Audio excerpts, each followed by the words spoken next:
All right. I'm with Andrew Gold, everybody. Welcome to Walk-Ins. Welcome. I feel like this is overdue. Yeah, well, I wanted to do it because I was in Austin, wasn't I? And then we just didn't make it happen. Yeah, this is where I just really want to level up just enough that I can get a studio. Because then it would be easy for me to just have people pop in. And right now I have to run something, and it's just so much easier when you have a studio, as you know, and you have a studio. You could be like, pop in, we'll do a recording. So that would be the next evolution of the show. Yeah. I hope it happens soon. You're absolutely right. Like, I mean, that's what I used to do. And it's a funny thing where you're like, someone's actually there and you go, gosh, well, it would actually be easier if you just went back to the States or something so we could do this remotely. Yeah, that's kind of what's been happening with our mutual friend, Freya. She's going to be in town, but because of both of our scheduling, we got to a point where we were like, this might be easier remote, but we're doing it in person. I just like in person so much better. Yeah, it's a shame. It's just a lot more expensive, and it's the whole production. It's the whole thing, but it's so nice. But this is nice as well. Everyone should be very excited to be watching us because look, we're bringing the energy even across the pond. Across the pond. So, Andrew, what are you doing these days? What are you passionate about at the moment? What is like today, on this day, April 3rd, 2026, what is top of mind for you? Well, hiding from Islamists, because I live on an island, and I don't know if you've heard about this, but this particular island is more or less becoming an Islamist one. And it's happening very quickly before our eyes. I used to look into cults. So before I was doing all of this about the culture wars, which I thought was very cultish, that's why I got into this, I was looking at Scientology and Hasidic Judaism and Mormons and so on, and looking at the cultish dynamics. And the thing you see time and time again is the boiling frog concept, which most people are familiar with, but it's just that idea of it happens so slowly that the things that maybe a few years ago would have seemed preposterous and insane start to just seem like normal. And one of those is that when Islamism started becoming a thing in the UK, I'm talking about 15 years ago maybe, there were documentaries all over the BBC and other big mainstream TV channels where people would look into their towns, go back to their hometown, for example, and go, what the hell? This is unbelievable. What is going on here? They would look at, we had one mosque here 10 years ago. Now there's like 50 in the town. And everybody was just like absolutely panicking and whatever. Now, since then, we've now got like 5 times as many Muslims in this country. It's like completely gone off the scale. And with that, those documentaries have totally disappeared. So the problem is significantly more egregious, and we talk about it significantly less because now we just go, oh yeah, but that's just life. Why shouldn't the cities be like that? Why shouldn't people be campaigning for political posts in Urdu and Bengali as though that were totally normal? And if anybody were to question this, we've just had a political commentator called Rory Stewart, who's very prominent in the UK, saying that anybody who criticizes this is doing so because they are racist, even if they don't criticize Sikhs and Hindus and so on. Well, you know, we get called racist. So that's probably top of mind right now. I've started being stopped by some Muslims in the street, many very, very nice people who want to have a bit of a debate and so on. But yeah, it's increasingly scary, and increasingly many of you guys are saying to me, just come out to the States, come to Florida, come wherever it might be. So yeah, that's what's top of mind. Yeah, it's interesting that it seems like not only can you not talk about it or that these documentaries have been diminished, part of it seems like you get punished for talking about it. So there is it seems like the risk of talking about it has gone up in a way that maybe didn't exist 15 years ago. Am I correct about that? It's so hard viewing things just online because you really don't know, is this cherry picked? Is it being blown out of proportion? Obviously, I know this stuff is meant to radicalize me, or is it worse than it appears? Sometimes that's the other effect you have is you go somewhere and you're like, oh, this is actually way worse than I had in my mind. Sometimes it's much better. Do you think it's being accurately portrayed? It's really, really hard to know because we're in that kind of fog of war right now where the thing is happening and we're in it. So how do you know? History books will be able to tell us in 100 years. One thing I know is that when people come to the UK to come on my show, sometimes, I can't remember which way round this was, but like Americans come, like Lionel Shriver and Ann Coulter, they've come over and sometimes they say, my God, I was just in London. This is 10 times worse than even Fox News was talking about, or even you or Dave Rubin or whoever might be concerned about it. And then other times they come and say, oh, I was just in London. You know what? I don't know what the problem, So it depends on the day. It depends where you were. It depends what your expectations are or were. What I know is, look, my old school, I went to one of the kind of founding British public schools. When we say public, we don't mean like American, we mean like super private. For some reason, we use the word public for like, there's like 10 of them in the country. And they're public. Yeah, exactly. I get to say like, yeah, I went to public school. The times were tough for me, but it was like this super posh school from the 1500s. And it was a Christian school. Now I'm a Jew, but we did all the Our Father who art in heaven, and that was the whole thing. They are now putting out their magazines and things calling for, like, promoting their multi-faith diversity, prayer rooms just filled with people of the Islamic background. And the thing is, these people could pray at home, right? So they don't need to pray at school. They don't need to do that. So that's become a big thing. London is 50% ethnic minority. So I'm talking about something different from Islamism here. I'm talking about just the changes in the country. What you have in America is this issue with Latinos, right? My wife, as you know, is kind of a Latino from Argentina. And white Latino. She's a white Latina. She's like she's one of the posh ones, but like she is nonetheless from there. And I've got an affinity with the country. I speak the language, Spanish and Portuguese. I love all of that stuff. But it doesn't change that when you go to the States, you have certain expectations of what that is and what it should be and what the culture is. And I love it because I can talk Spanish, right? So I can chat to all the people in America and have a great time. But that's not really fair on Americans who live there and didn't necessarily vote for it, and it's changed. And so I understand the problems that America is facing right now. And also the Latinos themselves will say the same thing. Like when I was in Argentina, they say, gosh, wouldn't it have been great if we had been colonized not by the Spanish, but by the English? We'd be like the States and we'd be like Australia. So they know they have their economic and political problems that they are bringing to the States. But I mean, compared to what we're getting in Europe in terms of just utterly different cultures, it's incomparable. So that's what we're facing right now. Yeah, at least there's some kind of shared Christianity even. There's a little bit of the same faith, and actually a lot more of the Latinos who come here are much more socially conservative than a lot of Americans. It's funny, I worked with the last restaurant I worked at pretty much full time was owned by an Argentinian and 2 Mexicans, and the kitchen was all these Oaxacans. And the way the Argentinian just roasted all of the Oaxacans about how they didn't speak Spanish, and it's always funny to see those like inter-Latin American dynamics and how they all would make fun of him for calling him like a white boy basically. Well, this is it. And by the way, that is another point, because those guys they have a different culture to ours. We had this kind of, it's boring to say woke now, but this progressivism took hold of both of our countries and made it so we can't make jokes anymore. But you go to those countries, as you point out, like in Argentina, the things they call each other, and I haven't seen that it breaks down social cohesion in those countries. I've seen that actually, humor, pointing out differences, laughing at one another's differences can actually bring people together.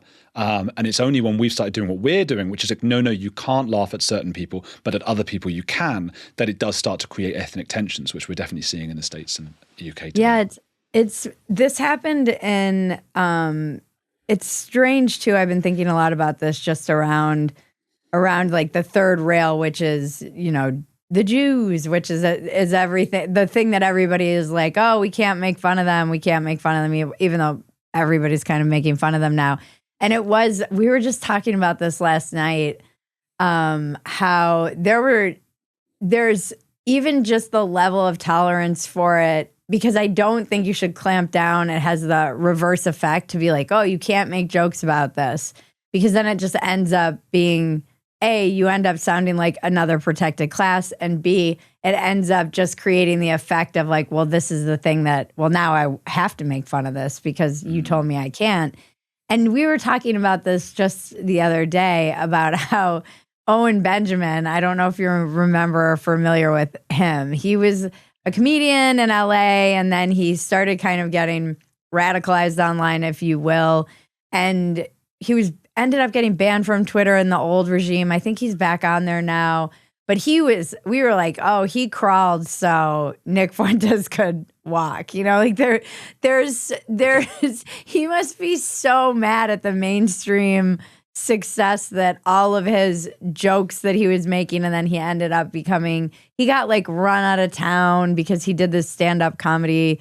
He was run out of kind of northern New York, and then went to the outskirts of, Seattle, and then ended up in like Idaho. And now I'm not sure where he is, but he has some kind of compound with all of his people. But he was kind of very alone in the culture back in the 20 teens, saying basically what's mainstream now and kind of everywhere. And it's, how do you grapple with this stuff? How do you say, like, I have a lot of resistance to it because I find that when you start kind of gambling with any lives, but there's something particularly weird about when it starts to become a thing with the Jews, that now suddenly lots of Jews start getting killed.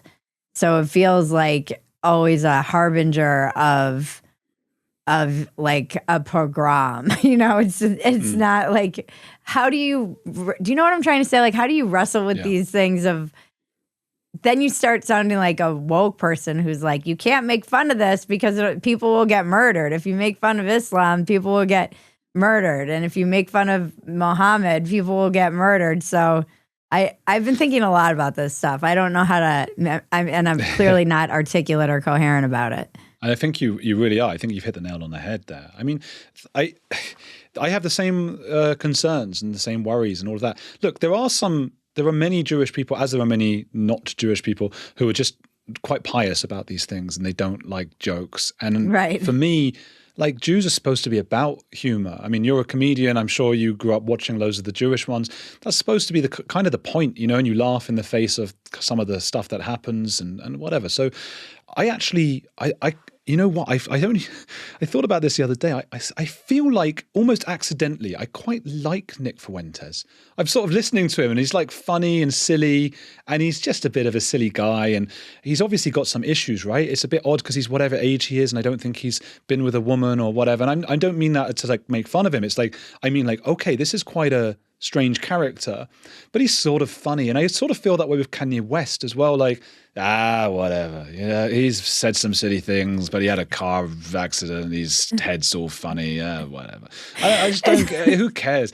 People made them a genius. There's like a matrix. It's like the hot crazy matrix. Like, how much hotness are you going to put up with for like craziness? This is like the crazy genius matrix. It's like, or like the predator genius matrix. How much are you going to put up with Kanye? I feel like we're like, he's mentally ill, but that's a banger. That man is a genius. Michael Jackson, genius. Great. We don't care. He was just difficult. He was abused as a kid. R. Kelly, he doesn't quite get to the point. He's not quite at that level. So I think he's banned from public society.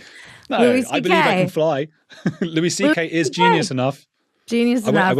I saw him recently in London. He was playing this gig. He was gigging. What a comedian! He's just phenomenal. He's just the best. He's a genius. But you can't do the things he did. And loads of people in our sphere are like, he didn't do anything. He asked for permission. No, what he did was bad and weird. Because what he did was apparently a fantasy for him is my worst nightmare. I have nightmares where that happens. I think most men, I'd like to think, I don't know what's going on in other people's heads. Most men have you're at school and then suddenly you're naked and, oh my God, everyone's seen. Yeah. So it's an odd thing, but like, I mean, he's just the funniest man. To me, he's one of the funniest people, one of the best comedians as well. So yeah, I don't care what he did because of that. But if he wasn't good at comedy, I would be outraged by what he did. Which is a long way of saying It's really just that elitism. if you're good at stuff, you can do what you want. This is a bit I've been trying to work out. Like it's like the I want to do a parallel to the hot crazy matrix but for men. And it is this. You're like, oh, all right, you're not really smart enough for us to excuse being a predator. Or like the hot predator matrix. There was as much heat. So the Louis C.K., I mean, and it was. I know everyone's watching now. I bet loads of people are having a go at me. They'll have a go because they don't believe the Michael Jackson stuff. That always happens with the internet. Everyone's like, he did nothing wrong. And it's like, okay, well, fine. I don't know. I wasn't there. Okay, but it sounds quite convincing, the documentary about him. But fine, maybe he didn't. I don't know.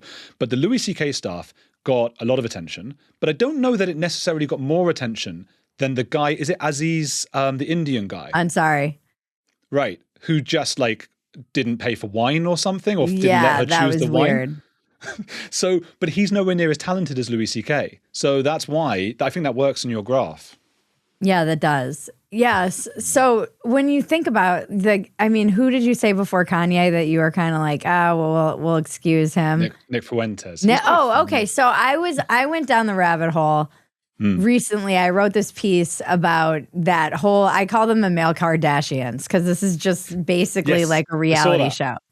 And I went down this rabbit hole that night that they all got banned from the Miami club and they were all out. And I was watching all the videos, and I've been aware of Nick here and there for a long time, only because his people came after me in like 2018 pretty badly. And so... And then over the years, he's another one that everyone's basically, it's kind of mainstream, a lot of the stuff that he's saying, which I don't know that that's great or not, but I am a bit of a free speech absolutist. I want to know what people think ultimately. And watching that whole night of videos, I was like, Nick's the most compelling one.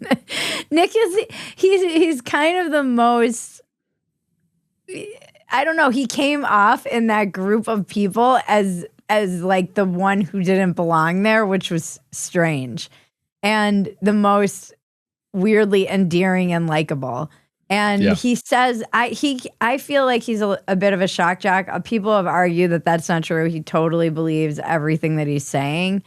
I feel like every time I hear him, he's saying something somewhat different. So, I get accused a lot of not having a theory of mind for the isolationist right. Yeah. And I've listened to a lot of, he can be quite funny also. Yeah. He's bagging on Candace Owens, making fun of her and saying he did something. And I was like, I think about this clip all the time where he's like, bend the spoon, Candace. He's like, oh, Candace, you were taken to a special school when someone took you into a room and they were like, bend the spoon. I mean, he's objectively funny. I was like, I hate that I'm laughing this hard at this kid. He is funny. Look, he's funny. And he's also, I've seen recent clips where he's pushed back against anti-Semites. He's been saying like, oh, come on, guys, I don't believe all that. You think they're in charge of the whole world and they're doing all that, blah, blah, blah. Oh, that's ridiculous. So like, and he's often said like, well, and if they are doing that, good on them. They should be, so I think he has sometimes. But I mean, back to the original thing that you asked me about all of that, I do think people I think when Jewish people, I want to sort of speak to the Jewish community, because when you reply in that kind of like victim-y way, like, okay, you might be right. You are right. Like, hey, they're being bad to Jews in a way they're not being bad to other minorities. You're right to point it out.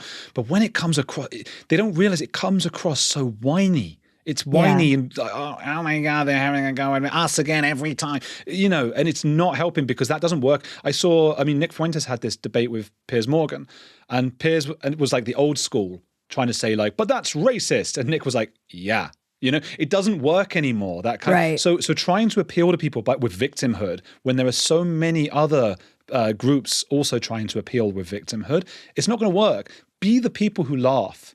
Be the ones. Don't be. Did you see the BAFTA thing with the Tourette's guy shouted out the N-word? Yes. I mean, those two guys on stage, right? One of them seems to be called Michael Jordan, which is absurd in itself, right? I don't know how that's a thing, right? But that's a thing. One of them's called Michael Jordan. I don't know who the other guy is. And they just looked absolutely miserable. No one ever gets that name again. You don't get to be called Michael. I'm just going to get an award for acting, and my name's David Beckham. What are you talking about? Don't be stupid. Change your name, right? But he's up there, and they looked so miserable and serious. So serious. A guy with Tourette's, this is a South Park episode, just called out the N-word while we're celebrating him for his thing about Tourette's while you're on stage. That's hysterical no matter who you are. Right. And if I were them on stage at that point, I would have then shouted out every slur imaginable. The, F word for gay people, the K word for Jews, like everything you can say. I would have said it at once, and it's like, okay, any more? And that would have been what an amazing moment that would have been to bring. So that goes back to my point about other countries. They know how to laugh with one another about their differences. And we've just become pathetic. Guys, getting older sucks. That's why it's so important to take care of yourself and pay attention to your health. This is something a lot of men ignore, and it is so important. If you hate going to the doctor and dealing with the hassle, we've got the perfect solution for you. With Quest Health's line of tests for men, you can order a multitude of men's health panel tests that keep you informed about your health. You can check your testosterone levels, get a prostate screening, a colorectal screening, or take their comprehensive men's health profile test for a more complete picture of your health and wellness. Purchase lab tests online, visit a nearby Quest Diagnostics location for a sample collection, no doctor's visit required, or get immediate results at home with at-home test kits. Your results are delivered online, quickly, and discreetly. So prioritize your health and visit questhealth.com today. Use the code WALKINS25 to get 25% off and find answers to the multitude of health questions you may have. That's questhealth.com and use the code WALKINS25 for 25% off. Link in the description below. I don't think that anybody should be above being taken the piss out of.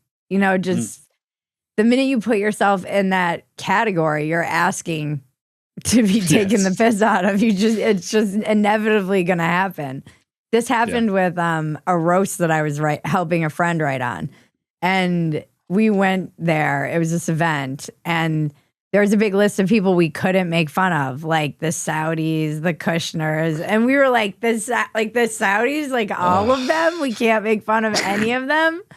And then, of course, the minute you tell roasters that and it wasn't even like in the agreement, it was when we showed up an hour before the roast. They're like, oh, you guys can't do this, can't do that. It's like, well, now this is definitely happening because you can't put these parameters around people who are hired to roast an event, and now these people are off limits. Do you understand how? And I do think that Nick Fuentes speaks to his whole generation. This young generation has such an aversion to hysteria, like you mentioned, this kind of hysterical pearl clutching, because I think about what my nephews talked about all the time when they were coming of age during the Trump years. And the teachers were hysterical. They would come home and say things, and family member and my family members would be like, they're not well. Like, I don't know what to tell you, but they're not doing all right. It's a weird thing to have to tell your kids, like your teacher is having a breakdown, or they would be crying in class. And people really underestimate how this whole entire generation came of age during that peak hysteria around language policing. So they're right when they say it doesn't work. It just doesn't work. And if you call them anti-Semite, if you call them Islamophobic, transphobic, they grew up stewed in that, and it just does not work on them. Yeah. That being said, I don't know what that means downstream. I think it means like the issue that many Jews who are not the whiny types have, and the whiny types have this issue as well, is I mean, the comedian David Baddiel wrote this book, Jews Don't Count.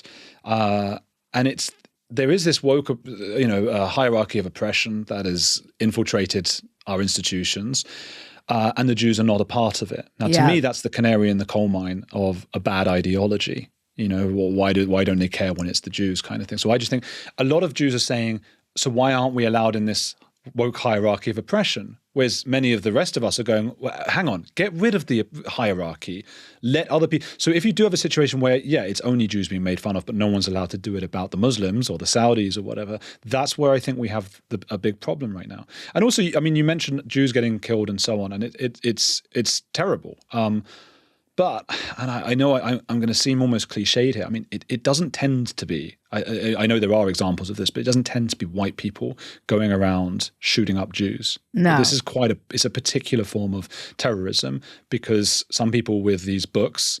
I mean, I just saw today a post about the first new library in Gaza or something like that, and everyone was really proud about it. And then someone else got it and zoomed in, and it was just a huge, like, Mein Kampf swastika stuff in all the books, right? And I mean, anyone could have predicted that. Like, you knew that was going to be the case. And Douglas Murray's talked about this. He's gone around the Middle East. Like, every library has got Mein Kampf in it, and not to read as a historical document, you know? So ultimately, we have a cult right now that is moving through Europe and America and South America and Australasia. It's, you know, and down through Africa. And it's, you know, 2 billion people right now. And unfortunately, a big tenet of that cult, I mean, we know that Hamas was voted into power with the manifesto that said, we need to kill all of the Jews. That's literally in their manifesto. And it got them voted in. And I think it would be quite popular with parties around that entire region, and increasingly popular in the UK. So, look, I grew up before there was always PC culture, even if it wasn't called woke culture. There wasn't this kind of issue with Jewish people in the UK. That is much, much worse since we have a higher number of Muslims here. And as that increases, it's going to get worse and worse. The average secular Muslim, like the most secular you can get, still grows up hearing just the worst kind of rumors about Jews and babies and what they do to them and so on. And that's not even counting the extreme ones. So that's the problem for me. Not that people are joking about Jews. You know, I think we need to laugh and be able to make fun of ourselves again, but we need to be able to make fun of other people as well. So that's the thing.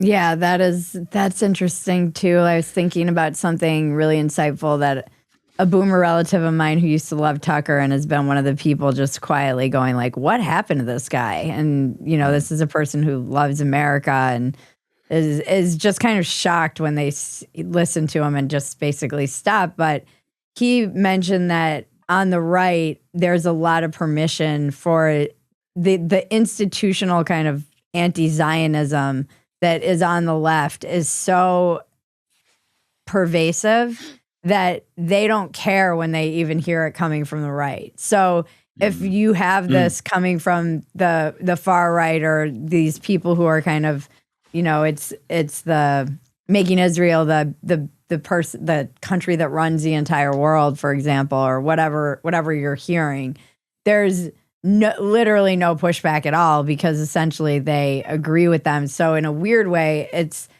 this way too for people who kind of left the left, went over to the right, and might be feeling buyer's remorse about that, or might be feeling guilty about helping get people elected, whatever they might be feeling, or having issues with the immigration enforcement, is a way for them to kind of slide back into the left because this is an area where they all agree, which was like a fascinating insight for him to make. Sort of horseshoe theory kind of thing. Yeah. The left and the right.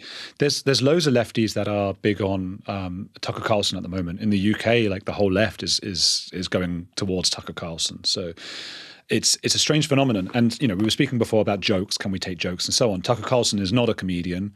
He's just coming out with this weird high-pitched laugh that he does and lying about things. And look, we can't prove why he did a complete about turn within the last 2 or 3 years. There have been, I think you can say this on record, some connections to do with finances and Qatar. I think that's provably true. I don't know how deep that actually goes.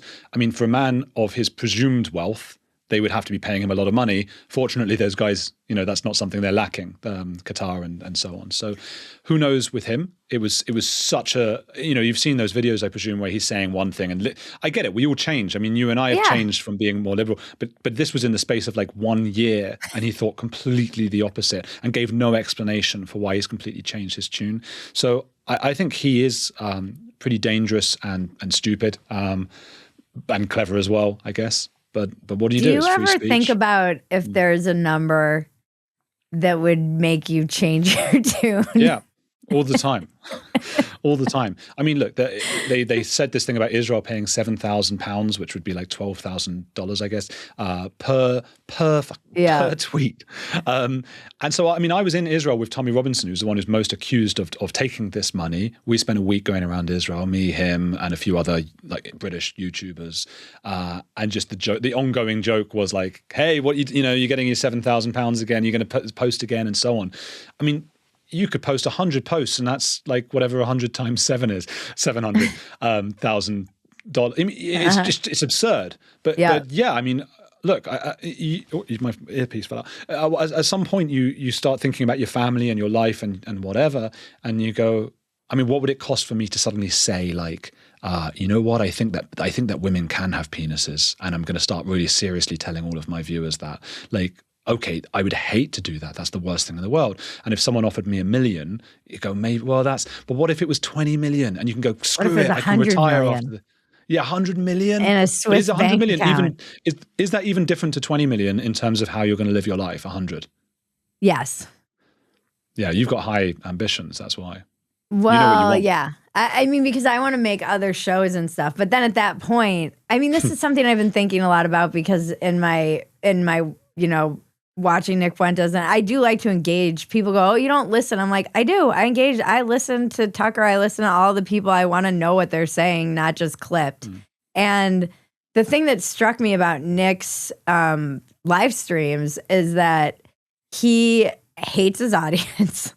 But also, yes. I looked in the chat and I was like, I would kill. No amount of money is worth it for this audience. And actually, Nick kind of weirdly has been punished the most severely of everyone in that space, who seems to have kind of come out on top and be okay. And even people who are riding in his wake with saying many of the same similar things that he's saying.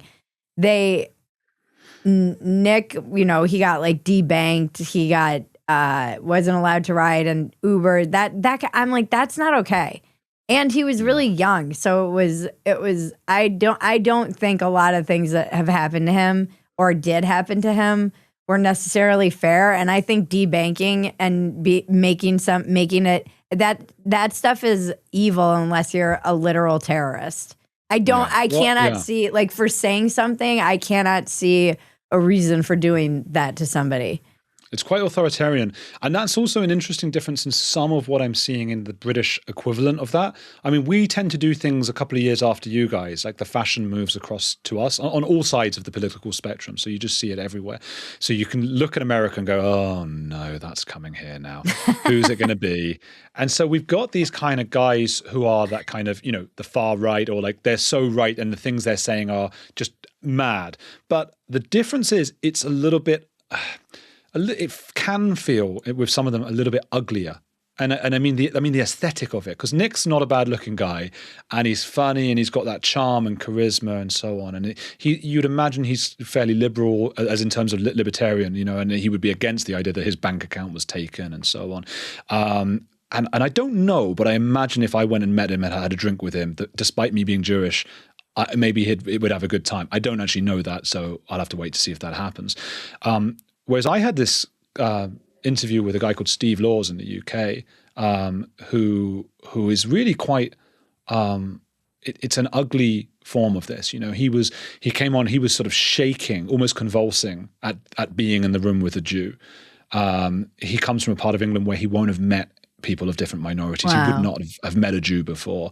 And his idea, I said, well, what's your idea, man? What do you want to happen if you were in charge? And his idea is that we would use medical records. So he'd be getting doctors to take blood tests of people to work out who is ethnically English enough to stay in the country. And I was like, but what percentage, have you done your own DNA? And he said he was 2% Irish. And I was like, well, off you go, mate. Like, you can't stay. But he would want me gone. I would have to leave the country where my family has been since the 1800s, which I think to many Americans, even on that kind of Nick Fuentes place, would be like, hang on, that's a bit authoritarian. And the looking into people's blood, that's a bit authoritarian. So there's kind of this creeping authoritarianism that to me looks quite ugly here. That's not to say that the so-called ethnats don't have a point, because I do get what's happening.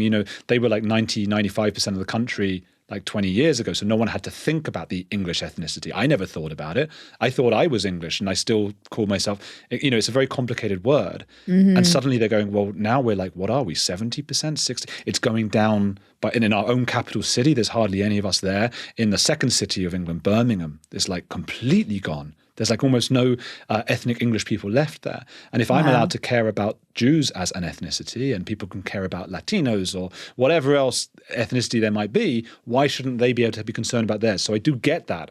It's just, how do you manage that without that authoritarianism and that ugliness? And that's a really, really hard line to straddle. Do you think that influencers are becoming cult leaders like Candace? Yeah, I mean, look, we're all doing that anyway, right? I mean, I was looking at, when I first got into YouTube, it was actually Chris Williamson. He said to me, because I just wanted to do an audio podcast. This was like 5 or 6 years ago. He was still quite small then, the guy from Modern Wisdom, who's in your city, I think, as well. Yeah, we're good. We're friends. Oh, right. Well, he said to me, like, hey, man, just do this course. It's a YouTube course. And so I was like, I'll do the course. All right, what's it? And I remember him saying, because at the time I had nothing, I had no money or anything. And he said, like, yeah, just do this thing. It's only $250. And I was like, fuck, where am I going to get that from? At that time, I didn't have that money, but I did it. I did it anyway. I put the money there and I did this course. And the course was teaching you loads of things that were very cultish. It was like, the way to do it, like get your followers to give you a name, right? So at the time, that was my old channel. It was called On the Edge. So we called them edgehogs, like hedgehogs. Oh, interesting. And so they would come back and go, hey, I'm the biggest edgehog. I'm one of the edgehogs. That's a culty thing. It said to have things in your background that everybody recognizes, icons, basically, right? That's a very culty thing. And there are all sorts of, one of the ways you can grow on YouTube is you associate yourself with celebrities. Chris Williamson, near the beginning, he's had many kind of moments where he's got a lot of new subscribers, but he was very early to get Jordan Peterson on, and he had him on a lot of times. Cults do that as well. So what we're all doing is cultish, and any business, any corporation, anyone who wants to grow and get amass a following has to follow many of the same rules as cults. Now, that's only if you subscribe to the idea that cults is like a cult-ish, like there's a spectrum. So Scientology or Heaven's Gate or Jonestown, that's like 10 out of 10. And then like your local library, or like your book club, your local book club, where maybe you feel a bit scared to say some of your opinions. Sometimes you might be kicked out. That's culty, like 2 out of 10 or something. Right. So there's a kind of level to it. And maybe you and I are at like a 3 or 4 out of 10. And then Candace was at that stage a few years ago and gradually moved up. And there's probably certain things that she says as well, catchphrases and things like that. That kind of you're with us or against us, that kind of binary. There's the podcast wars where everybody has wars with other podcasters, so they've got to pick a side.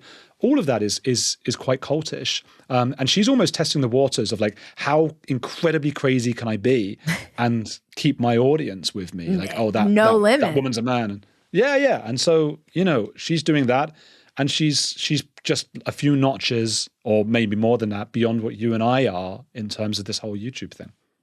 Interesting. The thing I didn't like about YouTube, and the more you're a little bit autistic about this stuff, and I appreciate that. And I can see how one would become that way, because we've been laboring in the backwaters of YouTube for like 7 years now with our channel, and we'll have moments, and it's grown very steadily and incrementally, but we do the more I learn about it, the more I'm like, we do everything wrong. We do everything wrong. We do our titles. I told you this.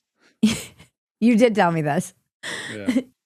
We do everything wrong. We do funny titles, which the internet doesn't do humor really. Like the algorithm is autistic. I'm like, whenever we're trying to do a title now, I'm like, think autistic. Like, think like an autistic person who takes everything literally. Some of my titles are quite sensationalist. And I hate that too. And you have to manipulate people emotionally. It's like, when the more I learned about it, I'm like, I don't want to do this. I don't want to do this to people, but it is the only way you will even get any movement. We started doing this thing, Democrats have a blank problem, because we realized every time we had that combination of words, it would do well. It doesn't work so much anymore, which tells me a couple of things. But it just got to be a joke. Like, we just started being like, Democrats have a parades problem. Like, we would just put anything in that title and people were like, oh, you're so radicalized. But it became like a joke within the show that it was just this formula that was so stupid and worked every time. And I hate that. I truly hate that. That in itself, that kind of self-mocking is a struggle as well, because if you did think of it in this kind of cultish terms, you have amassed a following who, okay, there's a lot of them who like that you're joking about it, but a lot of them might take your show very, very seriously. And then, I mean, some people do it. I mean, Ricky Gervais does it whenever he used to have radio shows and so on. He'd be like, the hell is this? Why is anyone listening to this rubbish? You know, he could do it really well. So I'm not saying there's no space for that. It's really hard. Like, you know, one way I try to look at it, because I hate it as well, you know, and I try to look at it from a different angle. And I try to tell myself, okay, in terms of the sensation, never do clickbait, right? So never put something in the title that isn't there, because then you're lying to your audience, right? But if someone says, so for example, I had one out yesterday or 2 days ago about a survivor of the grooming gangs, which is the Muslim gangs who have been doing awful things to British children. And she told me at one point in the interview that when her mum called the police to talk about these gangs who were doing this to her, the police called her racist for describing them as Asian and said that her child should be glad that she's being exposed to a different culture.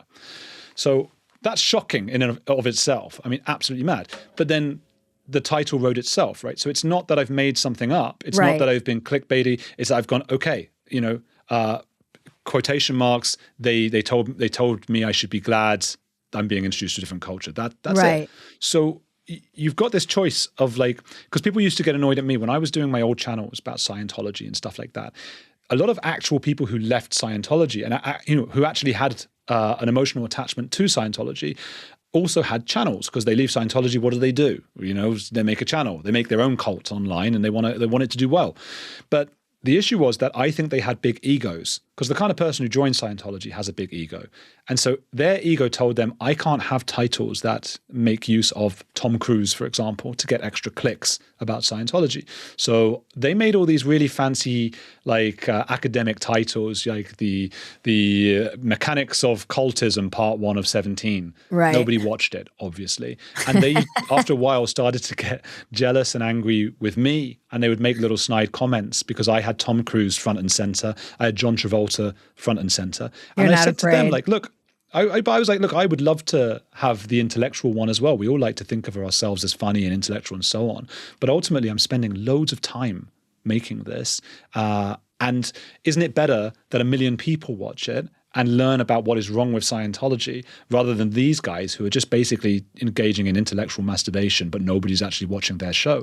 So I came to see it as an ego thing. If I can push my own ego away and not worry so much about how my titles come across, and if my old school teachers are watching and thinking, gosh, Andrew's a bit sensationalist, if I can push that away, the main thing is that the message is getting out there, and that's important to all of us. Yeah, that's a good way of looking at it, because I do that same thing where I'm like, oh, I know. I am aware of how it's perceived. You know, I spend enough time online, I see things, and I know how I can, even when I'm writing a piece, I have to push that away. I already know what the criticisms are going to be, what some of them probably not totally wrong. I had, you know, there was a piece I had that went viral, basically saying, you know, you shouldn't like pander to your audience for clicks. And I know that, and we all do that in our own way, one way or another, maybe on a scale. And a lot of people would accuse me of doing that, as I've kind of unfortunately grown up in public online. So I can, and I have an empathetic brain. I can see where that comes from, but I also have to just push it all aside and think like a algorithm or something. Like, how, if I'm searching for something, what am I going to click on? And it's so sad to me that is like 90% of the stuff on YouTube. And people blame the algorithm, but it's just human beings, human nature. It is just human beings. I know. They're just feeding. I mean, I would just want to add, that's different to doing what I think Candace and Tucker might have done, which is actually changing your politics to suit the audience. And that's something that we all probably get tempted to do, because you read enough stuff of people going, Andrew, you're wrong about this, so then you do start to go towards them. It's very hard not to. But I know I've put my foot down at certain moments where I know I could have had more views if I'd been more extreme. And that's where people like, Nick Fuentes, that's why they get so big. They're willing to say those things, or which I think are dangerous and wrong. And I know that, for example, years ago, I was doing a lot about the trans thing and how ridiculous all of that was.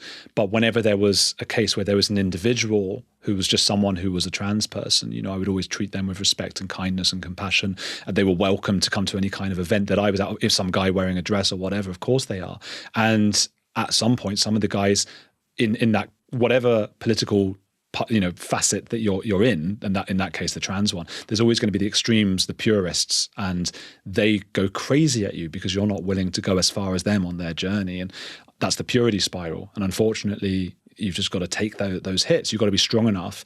And I feel like I've done that each time and just said, no. With the ethno-nationalists, with the trans, when it's too far and it's actually cruel and it has no compassion, that's when I'm going to put my foot down, even if it costs me, and it has done. It's cost me a lot of views and a lot of subscribers. But the titles themselves, you've got to be a bit spurgy, you've got to spurg it up. We've been trying to be better. This kind of leads me to my next question that I was thinking about when I was just watching your stuff and thinking about interviewing you. And you and I were at Dissonant Dialogues together. Were you at Hereticon? Yeah. Briefly, right? Yeah. It's so crazy to me to think how much the discourse has shifted from that period of time where these gatherings were somewhat necessary. Now it's like, what, you do a whole podcast on this. What's heretical to say anymore? Well, it's difficult because, again, we're in our kind of, we're in our very particular spaces where you and me and all of your audience and my audience are used to hearing these ideas day after day after day. One of the things I'm really trying to do is, because I want to have an effect, we all do, that is ego, right? And safety.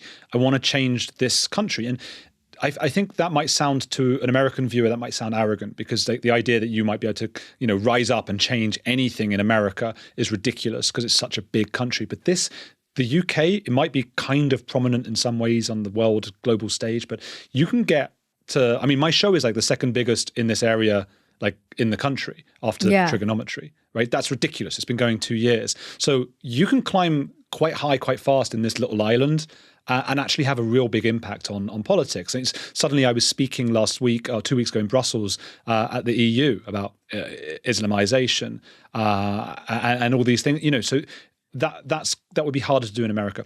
The point being, though, I'd like to... Not really, though. Yeah. Look at Charlie Kirk. Yeah, but I don't think that. I think more than anything, the idea in America that is fundamental to our psyche is that you can rise up and be anything you want to be. Sure. I still think it's much harder than here, though, because it's just so much bigger. Right. You've got so many more rivals. You have so many others. Plus, even though there is an issue in America with too much progressivism and so on, you guys do actually have a right. There's a conservative side, there's the Republicans. You have a side that is, for example, when I was in Austin, I wake up in the hotel, I'm having breakfast, and on TV, there is someone campaigning for, I don't know what it is, some sort of mayor or councillor, I don't know what it is. And he's talking about the other guy, and he's going, that guy believes that women can have penises. And I was like, whoa, you have no idea how far the culture is. In the UK, that TV would be like blown up. They would blow up the TV that showed it. Every TV that showed that would be blown up. So in that respect, they've made a new TV channel called GB News, which is like center right and has been accused of being like the devil. But we don't have anything like that. So, me doing it, Trigonometry doing it, there's a few other guys who are really, Winston Marshall, really good guys who are doing it. We rise up quite fast. And it means we can have quite a dramatic impact, or at least some impact on the culture. But it struck me that, look, cults do this, brands do this, they focus on celebrities. For some reason, celebrities just are able to shape minds unbelievably well. And yet all the celebrities in the UK, and most in America, but not all, but all the ones in the UK are just so woke and they're so progressive. So every now and then I'm able to get one of those guys. Again, that's a difference. In America, getting some like progressive, famous person in America, that's going to be a struggle to come on your podcast. In the UK, it's still hard, but you can get hold of those guys. So I'm thinking, I'll get them on. I'm going to talk to them about the issues. And every time when that has happened, I am shocked at how much they have not heard any of the stuff we're talking about. They're in a different world. So I say, they're like, I go like some of this wokeness. I'm expecting them to say like, yeah, I guess some of it's gone a bit far. They're like, woke. But hang on, woke just means being nice and good, doesn't it? I'm proud to be woke then. And those are the conversations I'm having. So I'm trying to move them by 1 centimeter each time. And I feel like I've done it. And then a few days later, I see them posting just the most ridiculous woke stuff. And it's like, this didn't stick. So I say that just to say like, okay, in our world and our online world, yes, it's gone really extreme. And the things that you and I were saying a couple of years ago are much more acceptable today. But there is this kind of celebrity mainstream world that still exists and is still huge and influential, where the things you and I say would just get us like hanged by Muslims.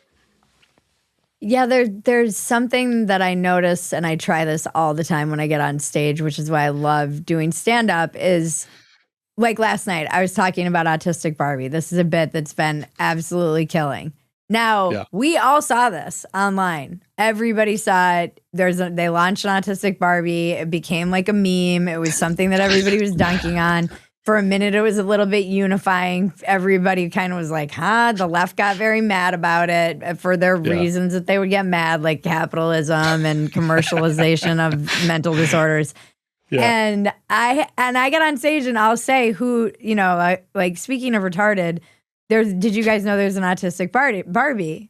And last night, no one in the audience of 150 people. And, you know, no one had heard of it. Not a single person. And I was like, this is crazy. I live in a different reality completely. God bless the normies, though. And this is something I've written about. The two Americas are actually the very online and the very offline, because it does trickle down. You know, the anti-Semitism Israel stuff has definitely trickled into normie culture because of Instagram reels and all of the meme, because of memes, basically meme cult that has infiltrated meme culture in a way that's gone very mainstream.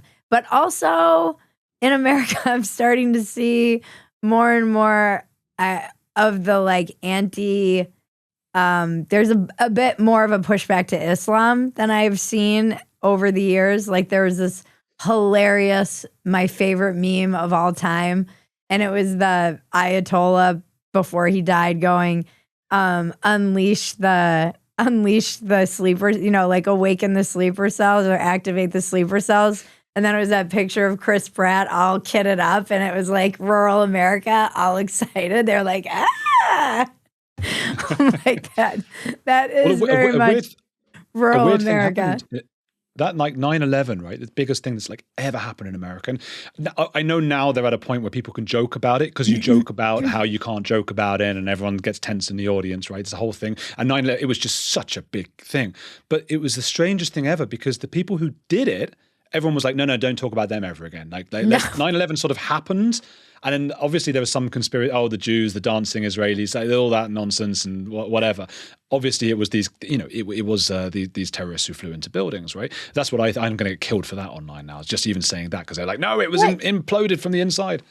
What's so funny about this too is that they take credit for this. Like imagine being an anti-Semite to the level that the Islamists are, and taking credit for October 7th, 9/11, and then everyone's blaming your mortal enemy, the Jews, and they're getting credit. Like there's something really funny about that. It's incredible. It's incredible. But look, George Bush, George Bush was the Republicans. This is the side on the right who's supposed to be more concerned about these kinds of things, instead of like, everybody come in and be part of our culture. And he called it the religion of peace. And as far as I know, that's one of the first times anyone said that, like ever in Islam's history, because it's obviously not that. That's absurd. Where was that coming from? So I don't want to be conspiratorial and say there was like some Tucker Carlson-y person on top telling George Bush to do that. I think it's just like a natural reaction of, let's try and calm everyone down. But weirdly, for like 20 years after that, nobody could even speak about who did this. You guys have hardly any Muslims in the country compared to ratio wise, but it's growing. Right.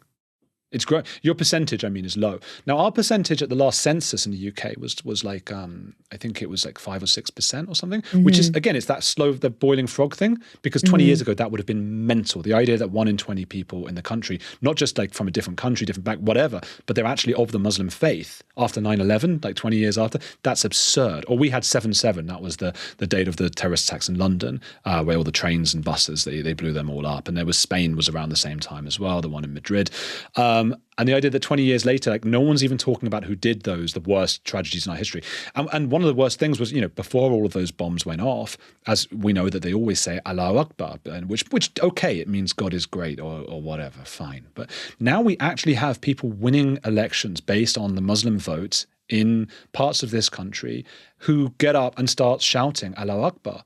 If you're representing the English people, whose worst nightmare, the worst things that have happened in recent times in the UK uses that terminology, you would know that that's the last thing you should be saying. And yet that is what they say. They dance around with Palestinian flags, and they are now representing the British people.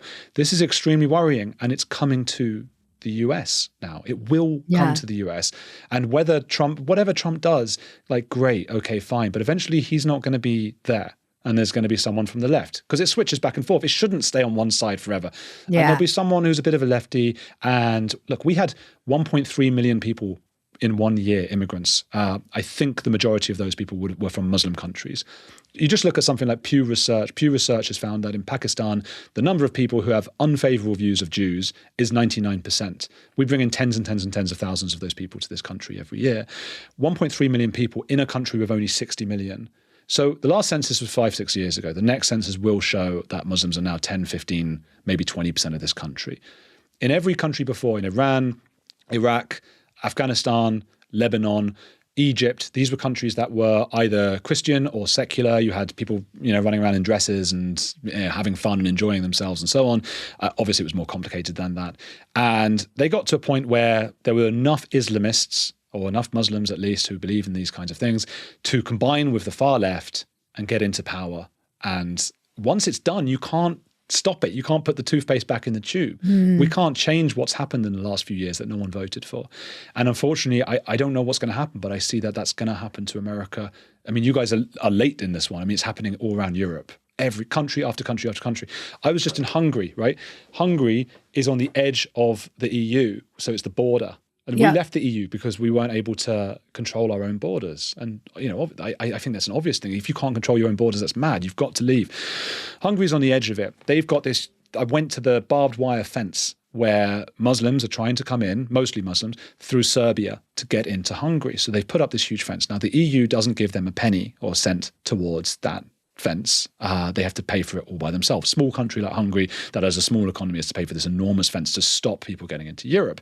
But not only does the EU not pay for it, the EU fines them. So the EU fined them 200 million euros, which is around $200 million, and now $1 million, let's say, per day while it remains up, because the EU doesn't like what Hungary does. What Hungary does is, because the European regulations don't let you kick people out, you've got to go through a whole process and they end up just living in your country.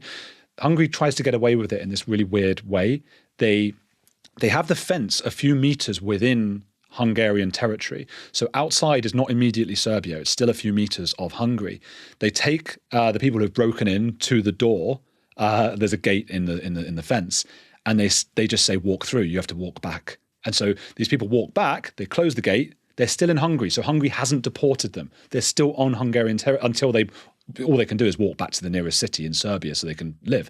Right. And I asked the guards at the Hungarian border, and I said, like, what happens if these guys don't walk through well, there's a friend of mine who was with me, asked, what if they don't walk through the gate? And he's just said in this really Soviet accent, he was like, they always walk through the gate. So they go. But the EU's not happy with it. It says this is inhumane treatment of asylum seekers, I don't know, and does everything it can to stop Hungary from being able to do it. Hungary's pointless anyway in this, because there's like 50 other countries that are gateways to the EU, and they just come in 100,000 a year through Spain and Italy. So once they're in Spain and Italy, they're in the whole of Europe. And we're not in the EU anymore, but there's not much we can do. They get the boats over to the UK, and we've got a choice. We either shoot them in the water and let them drown, which is obviously ridiculous and inhumane and horrible, or they arrive, and we get tens and tens and tens of thousands every year. So, but can't you deport them? We could. There is still something that we are part of called the ECHR, the European Convention on Human Rights, even though we've left the EU, which forbids us from doing so. For some reason, it was decided that these refugees or asylum seekers would be placed in temporary housing, which even in the contracts when the Home Office decided this, it was written that many of these would be 4-star hotels. So basically 4-star hotels were commandeered and turned in many, many tiny communities around England. I mean, you guys, Americans watching this might think of England, they'll think of Cornwall, the Cotswolds, the Lake District, these beautiful, beautiful areas, which just, they used to be so nice. And the hotels in these little villages, they have like one hotel, and they're turned into basically refugee centers, Afghanistani people and so on. And you might go, what's the problem with that? But we know that the cultures are very different, and we know that the statistics around rapes have, depending on who you trust with statistics, they rape people at either 3 times more the rate than usual English people, or 22 times the rate. Significantly more is the point. And so, yeah, we have to get out of the ECHR. I think Nigel Farage at Reform is suggesting he might do that. Many people on the kind of online right are saying the guy is just another kind of the conservative light or Tory light. A lot of conservatives have moved over to Reform now. It's just going to be the same stuff. So I don't think anyone has much hope that anything's gonna change, but we hope it will. But I mean, also it's sort of too late, really. It's mad. I know. I had Ion on just this past week. It dropped, and she's so clear-eyed about this stuff, but she's optimistic somewhat, I think. I mean, she's a born-again Christian. She has to be optimistic. You've now interviewed hundreds of people who've broken from their own tribe. Is there something that is there like a common psychological profile? What makes someone a heretic temperamentally versus circumstantially? Was that an AI question? Do you do AI? Do you ask AI for questions? No, that was me wondering if there was like a actual profile of these people. Because I know as somebody that did it, it was circumstantial.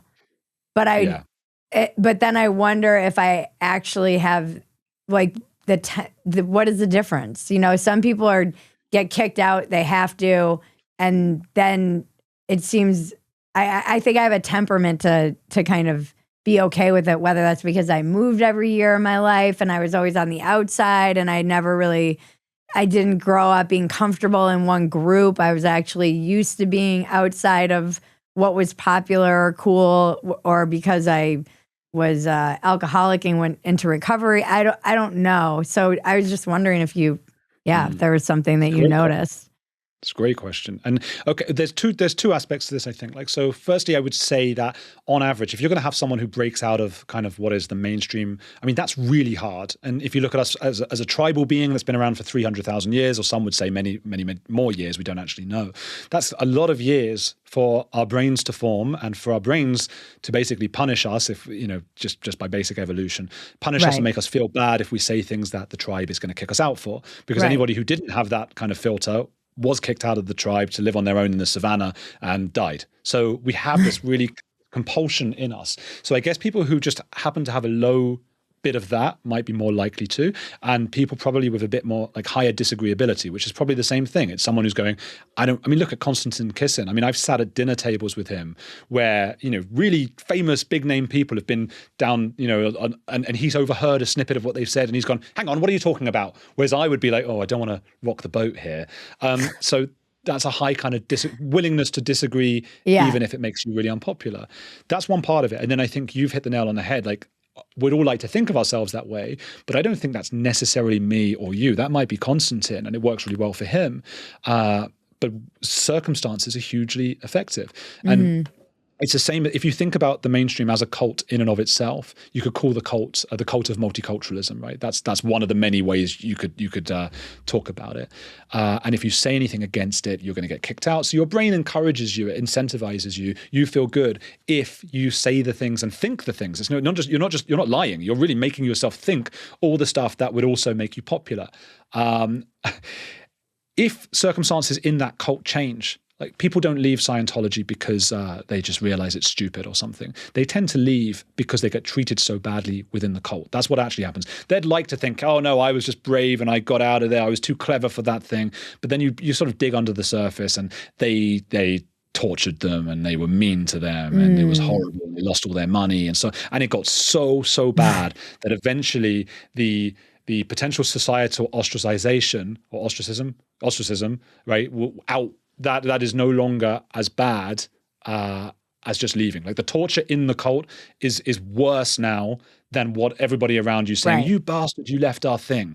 And I think that's what, I mean, your example is a perfect example of that. For me, I was making documentaries for mainstream channels and I was told about 500 times, because you're a white man, you're going to have to now be behind the camera and we'll have someone else on screen who is from a minority background. And then everybody in my own cult of multiculturalism, not that I was ever a huge like flag waving proponent of it, but it was like, okay, this seems reasonable. You know, I didn't really have any reason to push against it, but everyone in that cult was saying, no, that didn't happen. And I was like, no, but it did. It literally, and then they're telling me like Israel's an apartheid state. And I was like, but I've been to Israel and it's not. They have Arabs and black people. You can argue about the Palestine situation, but that's disingenuous to say it's apartheid when there are black people, there are Arabs, they're in their football teams, their government. That's not South African. You know, this is all disingenuous. So you have enough of those things that it's so horrible staying in that community. So many people don't believe you when you've seen things with your own eyes that it eventually becomes, it was more torture to stay in that cult than to come out and speak about it and meet new friends and new colleagues and so on who actually know what a lot of bullshit that whole cult is. So I don't know what would have happened if you hadn't had certain circumstances and if I hadn't had certain, you know, we'd like to think, oh, I'm brave and I'm disagreeable enough and I'm fun and I always would have poked holes in this. And maybe that is true, but you know, the circumstantial stuff is pretty important in all of that. One of the things I had to really be quite aware of, not always perfectly, when this process was when I was choosing to just be honest instead of lying to stay amongst my tribe, was I felt rejected, and I feel like I knew that I could become reactive. You know, just reacting to rejection is such a strong emotion, and I didn't want to just. I think you can kind of react yourself against that rejection into pretty dark places, actually. So I was always trying to temper what I knew was a reaction to being rejected. And I find myself, I have to say, it feels a lot like 2015, 2016 to me again, where I find myself looking around and in the space that I inhabit, and I'm like, if you had told me 10 years ago that I now feel like a similar process is happening in new media, where it's a lot of audience capture and people talking to each other and not being, I don't know. I feel slightly tribeless again. You know, I feel similar. I feel more prepared, but I feel slightly like out of lockstep with even my new tribe. And I've seen that even with my audience, I've seen it. They're like, we don't like who you've become, and you're just a neocon, and so I feel very disoriented again in a way that I haven't felt since like 2016. Well, I think one thing we've all got to remember is that the people who comment are probably the 1% most passionate, and that's not a negative thing at all. It might mean that they are most on board with you and most compassionate and most interested, but you're also going to get the ones who are the most hateful or the most gatekeepers of this particular community. So you get the same purity spirals, and I think it's even more intense. I talked about this before with the trans stuff. Like I refuse to go that far, even if it would make me more popular with those guys. And they come back with like the vitriol is unimaginable. The same happened when I interviewed that guy I was talking about earlier who wants to do blood tests on people. Now I put that out thinking that the overwhelming response to that would be like, oh my God, we must not become this guy. But like, you know that it didn't go that way even without seeing, right? And like the audience know this, like this is the internet, this is 2026. So like it didn't go that way. And it went like, really angry against me, and loads of clips were taken out of context where it looked like I was saying I don't care if white people go extinct and all of that, which is not what I said. I said I consider myself white and it might be an inevitability just due to population and maths, basically. But they made it look like here's another subversive Jew who just wants to just to change everything and get rid of all the whites and bring in all the Muslims and all that stuff, which is a remarkable thing. So yeah, it's really hard. And then we're in a situation like, okay, that first time, like, okay, I'm not accepted by the mainstream anymore. Very, very hard to take. And it's painful. This time, and it's like, I'm money already costing. not allowed. Was that?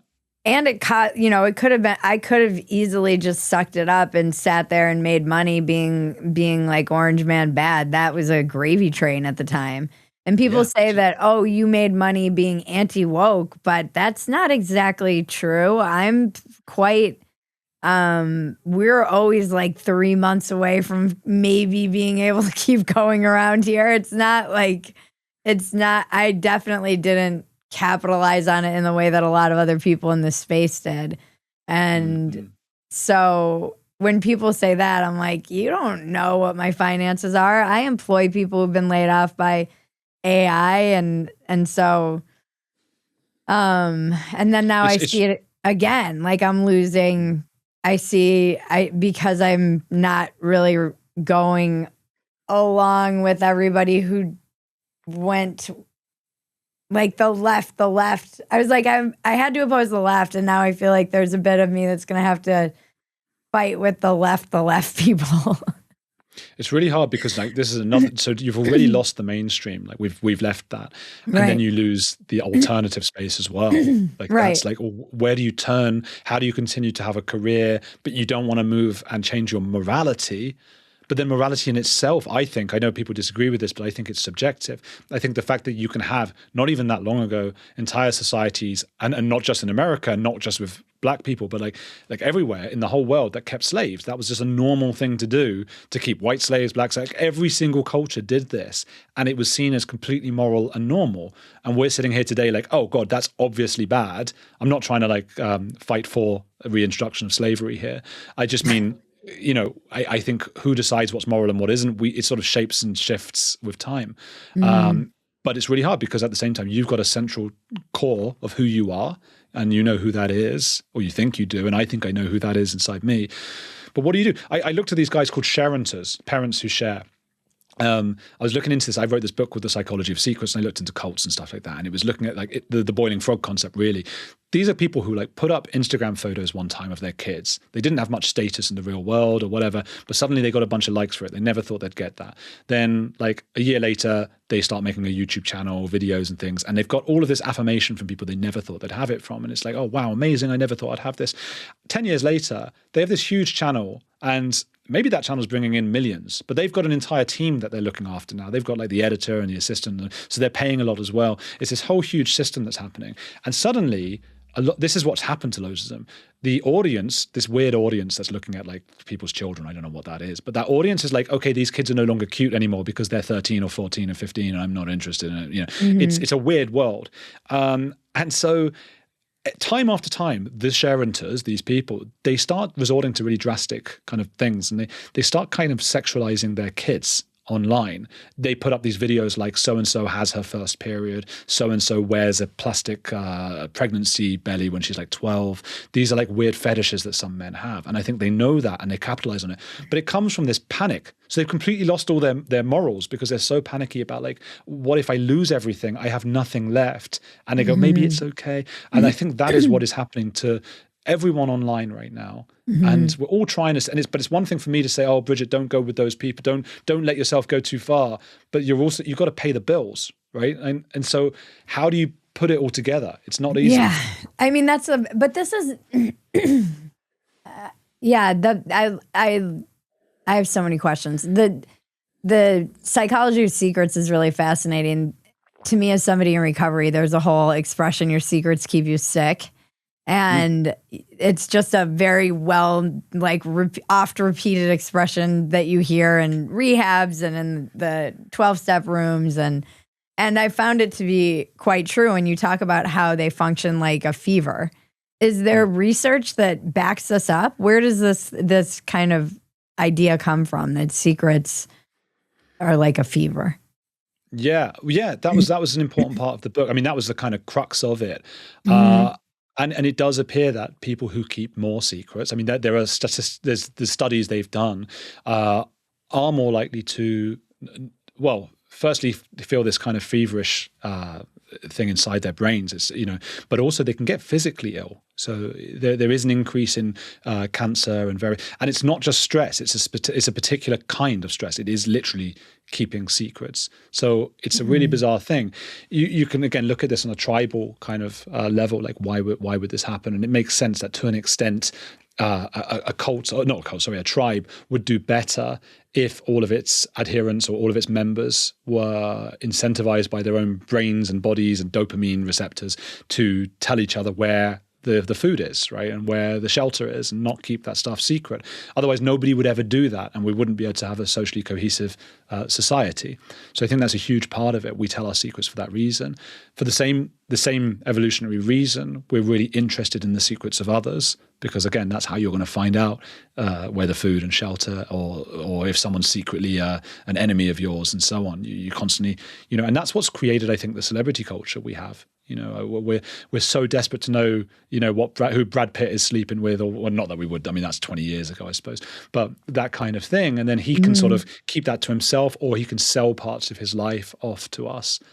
So there's a whole sort of business to it. There's a whole mechanism going on there. That's really, really interesting. But people do kind of fall ill. And the reason I did that is because so many people, when I started my podcast, and I think it was at a time when I was small enough as a podcaster that people would get, they got in touch with me more often because they felt like I was just their friend or whatever. Right. And they would just tell me the maddest secrets. They would just be like, "Hi, Andrew." I'd never even met these people. When I was 5 years old, my grandpa, and I'm like, whoa, this is quite a way to start the message. But they're getting it off. They're getting it off, and it's making them feel better. It doesn't mean that it's always good to tell your secrets, though. You become like a confessor. It's like people just confess things to you. What is the most extreme thing you've ever heard? I start the book with that. It was a woman, I call her Melissa in the book, but that wasn't her real name. But she told me that she'd never told anyone this. This was why I started the book, because I thought, why is she telling me this? She was away on some country somewhere. She's walking down the street, and some guy started to attack her, and presumably wanted to violate her, to use YouTube friendly terms. And she put her fingers in his eyes and sort of gouged them out. She didn't know she could do that. And it all felt very squishy and whatever. I don't know. He fell to the floor. And in the days after that, she found that there were reports in the papers that there's someone in that alleyway had died. So essentially she'd killed him. And she was telling me this in a bar. And I didn't know her very well. She was a journalist. I didn't know her. And I came away from it going, why has she told me that? What made her tell me that? And that was why I wrote the book. It must make her feel good. There's also a kind of parasocial relationship because she listens to the podcast, and there's this kind of, there are many different dynamics in it, which I explore in the book, but some of them get a little bit academic, so I don't remember them all. But there are many reasons why someone might trust you with something. And an interesting thing I did find as well is that people are more likely to tell you their secrets. So if you ask someone, what do you think it is that makes people, and people often rate things like politeness and enthusiasm. So if you're polite and enthusiastic, you think people will tell you their secrets. And it turns out that's the opposite. And I think the reason is we shouldn't trust people who are overly polite, because going back to that disagreeability before, if someone's overly polite, what does politeness mean? It just means adherence to the social norms of a particular society. A polite Nazi would engage in Nazism, right? An impolite Nazi might question it. So we're actually brought up to be very wary of polite people. What actually helps is assertiveness and compassion.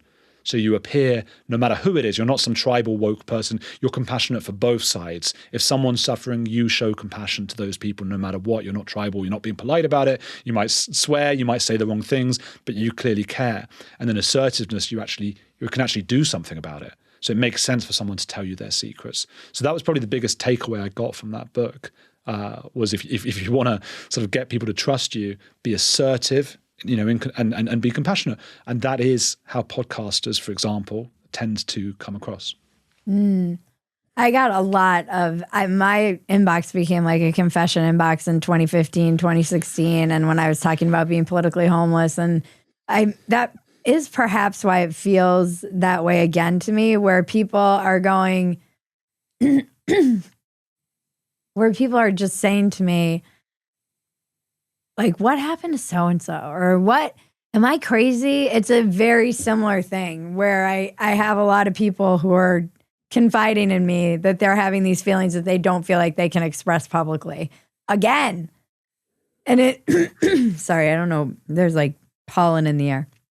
And again, it's very weird to, I'm always grateful when people share that stuff with me. They don't have to share it with anyone. But it was the same effect of having that piece that I thought literally like 10 people would read, and it would just increase the people who are very angry at me constantly lately. But it actually had the opposite effect, where people have been emailing me for days and texting me and calling me and being like, I couldn't put this to words, but this is how I've been feeling. I didn't know what I was observing. And this kind of goes back to what you were saying about, we've turned our art, when your art gets turned into your livelihood. This is something also just fundamentally that artists have struggled with through all of time is, are you going to sell yourself out to become more mainstream or corporate, or are you going to pursue what you want to pursue? I had a really brilliant man that I dated when I was young, and he was older than me. He's probably 20 years older than me. And he was a professional artist, and I just started writing, and he said something I think about all the time, which is, enjoy this time before you turn your muse into a mule. And I think about that all the time when I'm on deadline, when I'm doing dumpster fire, we're working on a script. And it really, Stephen Pressfield would just say this just means you've gone pro. But that would be a struggle, even if we weren't talking about opinions in politics. I think that just artists in general wrestle with, how am I, now that I've turned my art into a living, how do I maintain my integrity as an artist and also make money? Well, you know what's interesting is like about you in particular is that I feel like, and I know this to be true as well, but like if you and I were having this conversation off air, if we were in a bar somewhere talking or whatever, I think we'd be having exactly the same conversation. And I think people can feel that. I hope they can feel that. What was interesting about what you said there is that it was the case that an artist might have to become more mainstream. And that's absolutely true. I mean, the Coldplay example is a really good one. Not that their first two albums weren't mainstream. They were incredibly mainstream, but they were like quite sad. And I think they wanted to make this like really poppy music with Beyonce and all of that stuff. And then do you just stay like Radiohead, who stayed alternative, but somehow hugely popular as well? Or, all of that. But what YouTube has kind of flipped on its head there is that becoming more mainstream doesn't work. Because time and time again, I see all these guys who are like mainstream celebrities who start YouTube channels, and it's obviously not them, but it's their agents and so on who've done it, and they don't actually do very well because they are restricted to saying the very mainstream, boring, left-wing, woke ideology, particularly in the UK with that kind of thing. It doesn't work. And people come to YouTube for the unsayable. I've started watching it myself. For years, I didn't. I had a YouTube channel. I never watched YouTube. But I got this new TV where it's particularly easy on that TV. It was always there, but in this TV, it's really easy to find YouTube. It's like, bam, it's the first thing. And I'm now sitting scrolling through YouTube, and I'm just watching a guy in like Kentucky talking to the poorest people in Kentucky. And then he's gone to like hang out with the Amish people. And I'm like, wow. And it really did feel that kind of authenticity. Like there's no way that a TV channel would have their mainstream people going to Kentucky and talking this way, because he was polite and respectful. He was fine. But they would say, no, but you're doing poverty tourism, or, oh no, you're making light of these people and you haven't got them to sign the right release form, all of those things. So really, YouTube has turned that whole thing on its head about becoming more mainstream. it's actually incentivizing those of us who become less so and more paranoid and schizophrenic and crazy on both sides to offer people what they can't get on TV. And so it's just about how much can you and I and others like us resist that and keep our integrity and hope there are enough people out there, even if it gives us a bit of a ceiling in terms of our reach. We're not going to become Candace Owens or Nick Fuentes, but we've got our integrity and enough people who appreciate that, and which people then go, I'm gonna become an extremist, and some people do. Yeah. It's funny you talked about Coldplay because I've been thinking a lot about the 90s, and I was listening to Metallica just like obsessively recently because I was writing a piece about it or something influenced it, a dumpster fire or something. And I've been listening to it driving into town to do comedy, and I'm like, why did they go so hard? Like, why were they so mad? I literally Googled, why was Metallica so mad? What was the answer? And they were raging against society and The machine. The machine, yeah. And the usual stuff. And then what was interesting is Metallica got very much just destroyed by their original audience for the Black Album was considered like them selling out and going mainstream. Purity spirals. Yeah. They exist even in the arts. Do you know that song Chumbawamba or whatever it's called? I get knocked down. Of course, and I get up again. It's a great song. And I just never looked them up, right? So they're this English band. Just the other day I looked this up. They were an English band who were like super hardcore anarcho left-wing crazy whatever, like as far as it gets, anti-establishments and anti-capitalism and all of that stuff. And they had loads of albums before that where they're just full of like boring like left-wing nonsense. And then they wrote that song, which I think was kind of written like a sort of poppy, like a ironic joke. kind of. Yeah. And it got huge. It was like in all these movies. It was all around America. It was and huge. all of that. And they became. Whiskey, It's a great song, but they became absolutely enormous. And then they were like, their fans were like, hang on, they're like the 7 fans they already had at that point. Well, hang on, you guys have obviously sold out. You're now and they actually said back to them, they were like, no, we're going to go into this to bring down the system from the inside, which is like, yeah, okay, yeah. I think that was the last anyone heard of them. Where are they now? Like, I don't know, just like probably with loads of money sitting by a pool somewhere, just being capitalists, I imagine, because it changes when you get it. Who's your biggest like hope for a get as a guest?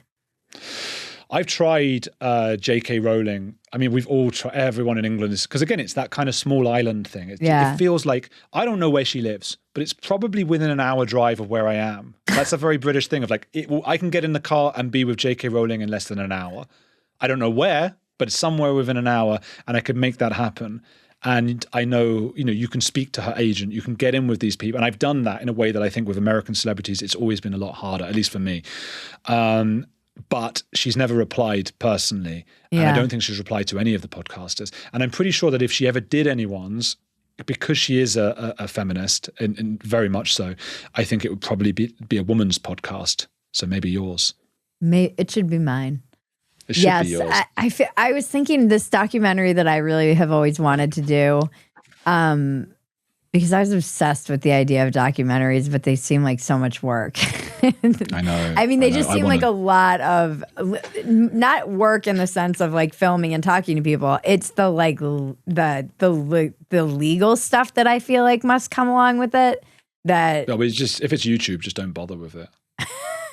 So you'll be fine. Yeah, that's true until you get sued. In America, people like to sue. But I've always wanted to talk to Tony Robbins, and I've always wanted to do a documentary where you go to you interview all the people who go to his, crazy seminars where they jump and dance and follow them and see where are they now? Like, that'd be great. It would be a cool one, right? That I know what you mean with the legal thing, because I was thinking about this thing where the guy goes around the poorest town in Kentucky, and like none of those guys are going to sue him. But if you did like a thing that might, depending on how the interviews go, might expose some of the Tony Robbins stuff, then yeah, he could come after you. So that's a whole, yeah, that's I wanted to do that as well, like make a new channel where it's documentaries. because on YouTube, I'm watching these guys. They're just walking around with a selfie stick. You'd be really good at that as well. They're just walking around with a selfie stick in like these weird places that people don't usually get access to, and just going, and so is that this? And they're like, yeah, that's this. And like, wow, that's cool. And that's it. And they get like 50 million views. Like they get like the views we get is nothing compared to what these guys are getting for literally walking around a field. But it is annoying because you've got to get someone to edit it, right? You could edit it yourself. It's going to take like weeks, or you get someone to do it and you're spending like, oh no, that's like $1,000 or $2,000. What if no one watches this? That's like thousands of dollars down the drain. So you don't do it. But these guys, if you look it up online, like there's some people, no personality. Some of these guys can barely speak English. It sounds terrible. It's done badly. They're getting 50 million views to like just walk around a weird town and speak to some people. Wow. Yeah. Just in America or all over the world? All over the world. All over the world. They go. I saw one the other day. A guy went to this kind of like 3D or 5D city in China where like everything's built on top. So there's like layers to it. It was like cool. He was walking around it. And like amazing what they do, but like minimal effort, huge views, zero personality that the hosts have. And it's incredible. And the beauty of it as well is that they're doing it in a way where they don't have to be political. They're just like, you know, so because like I mean, I'm getting approached. People are angry at me on the street. You know, friends of mine aren't talking to me. This and stuff you've gone through as well. It's you know, I looked this up on AI and I was talking with the AI as I always do now. That's my best friend. I just talked to like ChatGPT, and the ChatGPT is telling me like of all the kind of areas to be in, this political sphere that we're in, the culture war sphere, is the worst for burnout. We're just getting absolutely burnt out because every day there's like all we're looking at is Twitter and Instagram, and people are angry at us and we're angry at them, and people like pull their hair out and go crazy from this. Whereas these guys are just walking around a town. There's no one like for or against. They're just doing it, and they're observers. It's a nice thing. I'd like to build a channel like that. I'm going to have a look because what fun it would be as well. But you know, it's just work and time and money and risk, so it's hard. Yeah. You do really well at I don't know. I love what you do. Well, thank you. I love what you do. We're trying. We're trying. It's fun. Did you watch the Manosphere documentary? Because you loved Louis Theroux, right? Yeah, I didn't watch it because I'm a bit jealous of Louis and I get annoyed. Oh, why? Because it could have been you. There's a few reasons, I think. I mean, I loved Louis growing up, and I watched Louis, and I speak because again that island thing. I've got Louis's number. I messaged with him. I can't really reveal things he said, but he doesn't want to come on Heretics. So like already I'm annoyed, and I'm like I'm not watching his thing. But the other thing is, like, I know immediately already that the manosphere is nowhere near as influential as it's going to be portrayed. And I don't blame him for that. He's doing the same thing that everyone is. He's just putting that out first. And you're making a documentary about it. You can't be like, by the way, people don't really subscribe to this stuff, you know? Yeah. And the other issue with the manosphere, I know I'm going to seem obsessive. People are going to go, God, he's obsessed with this. But the main character who he couldn't get for the documentary is Andrew Tate. That's what everyone's talking about. Andrew Tate is... Man, he's become like the symbol of like everything wrong in the world ever. And maybe he is, I don't know. Like he says some pretty mental things, right? But I was on radio and we were talking about the grooming gangs, which have been hidden in the UK. For anyone, just a brief idea in the US, anyone doesn't know, Pakistani Muslims were in many, many towns around England, maybe in the whole UK actually, just grooming children and giving them drugs and all sorts of things and passing them around the communities. The whole communities knew about it. No one cared. And then the police found out. Police didn't care. Police didn't do anything because they were scared of being called racist. And that all came out like recently. And I was talking about that on the radio. And finally, we reached a point where the people I was debating with, it was on this channel called LBC, they actually say like, oh, the police was so wrong because they equivocated around this and they should have just been hard and like that's against the law and we need to be better and stronger about this. And I was like, okay, finally they're coming around. And he said, but this guy that was on it was like, but we must remember that the main problem here is Andrew Tate and the manosphere and everyone's doing that. And I was like, you've just done it. We were supposed to be talking about the grooming gangs and you immediately distracted and tried to make it look like this other thing with Andrew Tate is worse. Right. And Andrew Tate, and I said this to him, the key thing about Andrew Tate is he converted to Islam. Now, Andrew Tate is not somebody who does things for just no reason. You know, he doesn't strike me as a very spiritual person either. So that's a financial decision because he knows that followers of Islam are far more likely to go for this whole kind of like masculine, you know, men rule the world and women have to be at home and wear things on their heads and so on. And that is so integral to the whole manosphere thing. And I knew that Louis was not going to be able to, even if he wanted to, and I don't think he does want to, because I've got an idea of his politics. Even if he wanted to, he wouldn't be able to look at that. So instead, you've just got this kind of fractured idea, from what I can gather, of like random manosphere guys. Men are just loving it everywhere, and we don't know why. And a lot of them tend to be right-wing and don't like Jews as well. And it's like, hang on, there's a missing piece here. And I can't watch. It's just too annoying to even sit down and watch it, because I know that missing piece is not going to be mentioned. Yes, I was kind of surprised at the prevalence of Islam in the manosphere, with the Myron guy and with Sneeko and all this stuff. Oh, it's they've got huge followings. It's deliberate, right? I mean, that's clearly a strategy, because that is a culture that is not in its current state compatible with the West. That doesn't at all mean that we can't have individual Muslim friends who believe in the faith and like the Quran and like Christians, don't take it entirely seriously on every page. Of course, there are loads of Muslims like that, but overwhelmingly, it is a huge culture that in its current state does not fit with the West.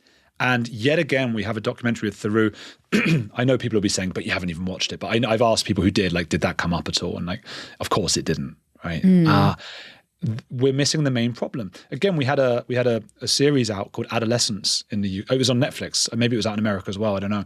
And it was like the biggest thing ever, because it was about this child who went and killed a girl classmate, and it was all about incels.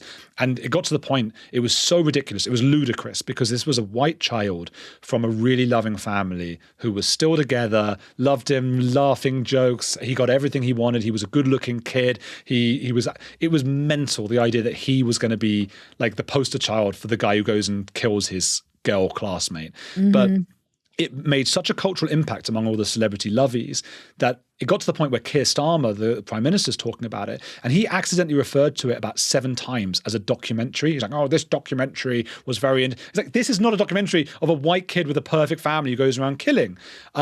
It wouldn't have been that demographic. It wouldn't have been that kind of family. It would be, So this is the way that we're being socially engineered. And I unfortunately, Louis' Manosphere documentary is a small part of that, deliberately or not, away from looking at the real problem here.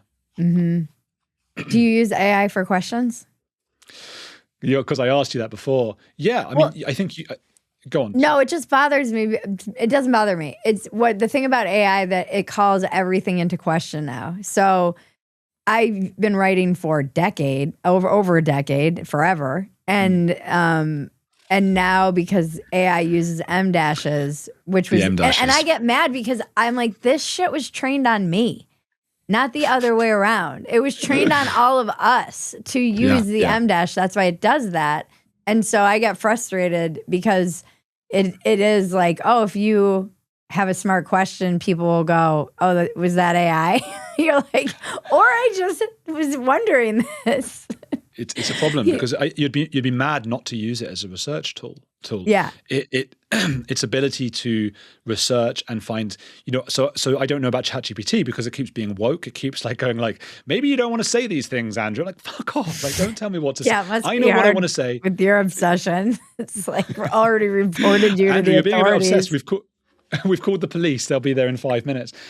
So I use a few others, and I change around them. YouTube Studio has its own AI now. Have you used that? Have you seen that? No.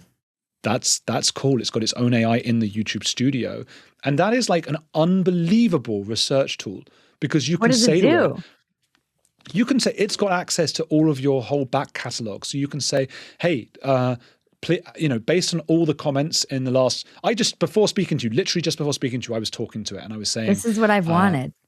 Yeah, my last 3 months, my views have been a little bit down. Like the base views have actually been the same. Like they're all passing 100 to 150,000 views. I'm very happy about that, but none of them are taking off. So why might that be? And it gave me like all these bullet points about like, some people in your comments are unhappy with the number of advertisers, commercials in your thing. And maybe you've placed them too early when you do a host read advert at 8 minutes and it's putting people off. So there's all this kind of stuff that's like, wow, unbelievable research tool.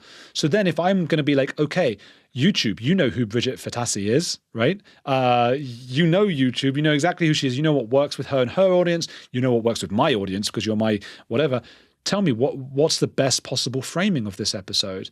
And it will give you a few things. Now, like the best way to use AI is not to go like, okay, thank you, I'll do that. I think it's just to go, interesting, but I'm not sure about this and that, and I would rather talk about this and that as well. Is there a way to do it like that way that will still please my audience and still work and be really interesting for me as well as for everyone? And it comes up with a few, you have a chat back and forward, and then you go, okay, well, what kinds of questions? And you make them yours, you make them your own. But AI starts to know how you speak anyway, and it starts to go, this is the kind of question you ought to ask. And you're like, hey, it's pretty good, to be honest. So Ken, that's cool. That's not what I want it for. I wanted to be able to go, hey, this is trending, scan my whole body of work and tell me where there's a clip. Oh, yes. This is trending. Where is there a clip that from my own body of work? I think it can probably do that. I don't know. And if it can't, then in 6 months it will be able to, but you can try that. It's funny, like different times a day you use it. Sometimes it's like, I can't help you with that. And then other times it's like, yeah, here's all the information. It's like tired. I just don't feel like it.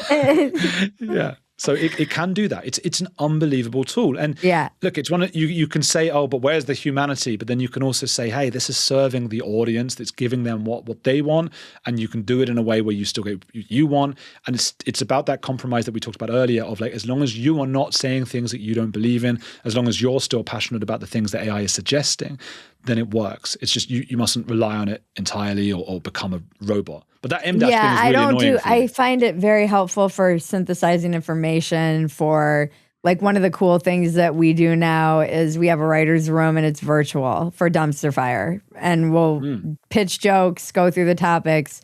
But now I can train I can take it trained on hundreds of episodes and go, put this, here's what I want, A, B, C block, pull the jokes, put it in order. I still have to write the script because it's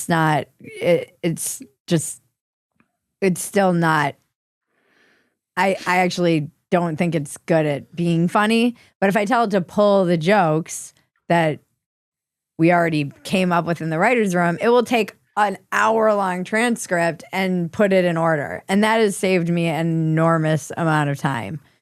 It's unbelievable. And so that's just streamlined the process, and it made it so that we could start recording Tuesday and getting it out Tuesday night, which minimizes the gap between when I record and when it goes out, because it was Monday to Tuesday night, and the news cycle. So that gap was just, we were never even close to being in the news cycle. So now we're a little bit more in the news cycle. And that's all because AI has helped us speed up that whole process of just even going from pitching jokes to script. It's like 4 of us doing this. It's not like we have it. We're basically doing a daily show and I have 4 people, but AI's made it so that it's so much better. The other thing I find it amazing at is outlines.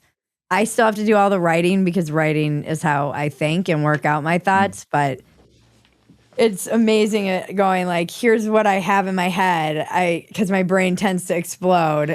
Here's everything that I have in my head, put this in an outline, and then I'll just start blasting through the outline when I write. So that for someone who has a brain explosion that can often be paralyzing when I sit down to write, it's also been much better at helping me actually get a piece all the way finished. I'll just usually sit down and let my brain explode, and then at 85% be on to the next thing. We're in a really difficult position because ultimately we're humans, and I wrote my book, the Psychology of Secrets, I wrote before AI was good. But now, if I were writing a book, there's times where you've written a sentence and that doesn't sound quite right, and that it would take you 3 seconds to just copy and paste it into ChatGPT and say, why doesn't this sound quite right? What can you is there a word wrong here? And they'll use a better word, they'll make it better. And now, whatever you say about your book, AI was used to write the fucking book. And that's not, people don't like that idea. Right now there's he tried to be an MP and a politician, Matt Goodwin, who's been on my show a couple of times, been on Heretics, but he's with Reform, part of Nigel Farage's team, and he just wrote a book about kind of the death of the West and Islam in the UK and stuff, but has been accused of heavily relying on ChatGPT. And I have some sympathy for him. He's been absolutely crucified on TV channels where they've read out bits and pieces and challenged him. It's been horrifying, really. It's hard.